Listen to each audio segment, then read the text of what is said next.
The Ayatollah regime in Iran appears to be targeting the oil infrastructure of its neighboring countries in response to President Trump's maximum pressure campaign. One America's Kristian Rouz explains.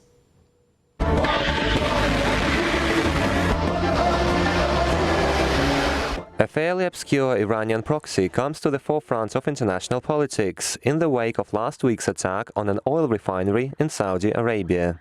In a newly released video, Houthi rebels in Yemen are threatening more attacks against infrastructure and civilian targets across the Middle East. Houthi officials named Israel and the United Arab Emirates as their likely next targets, the latter claim being confirmed in an official statement. Today, and for the first time, we announced that we have dozens of targets within our range in the UAE. Some are in Abu Dhabi and can be attacked at any moment. Up until very recently, the Houthis were known for waging guerrilla-style warfare against the Saudi-backed government in Yemen.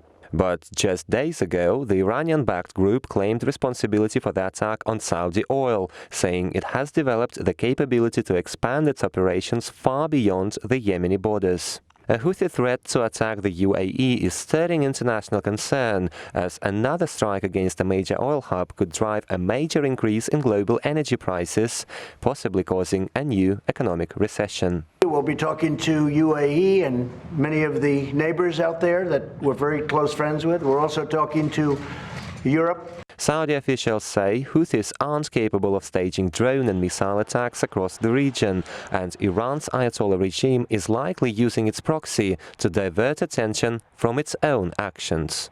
President Trump appears to agree, pledging more sanctions on Iran.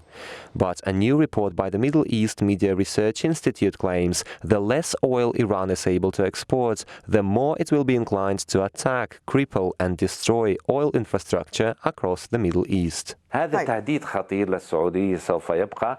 يستطيعوا أن يضربوا أي هدف وشلوا السعودية المحطات الكهرباء الكمبيوترات اللي بتدير الأنظمة البنية التحتية سكادا سيستم بسموه الكمبيوترات هذا شيء خطير التحليل المياه أيضا شيء خطير. Experts say the UAE has been Iran's likely target for years.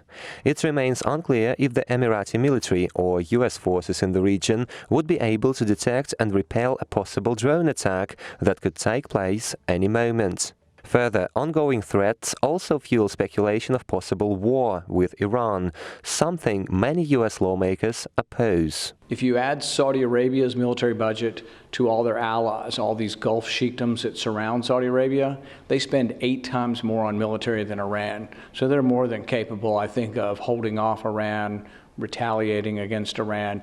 It doesn't, that's the real question. Why does it always have to be the U.S.? Why do we always have to get involved? Houthi rebels are threatening retaliation against all members of the Saudi-led coalition in Yemen, with strikes that may take down up to 55% of the global supply of oil. And President Trump is now considering a possible response to hold Iran to account, while also avoiding a war or the next major oil crisis. Kristian, Rouz, One American News. Want to see more videos like this? Click on the link below and subscribe to One American News on YouTube, and call your cable provider and kindly demand that One American News is added to your lineup. Call and subscribe today.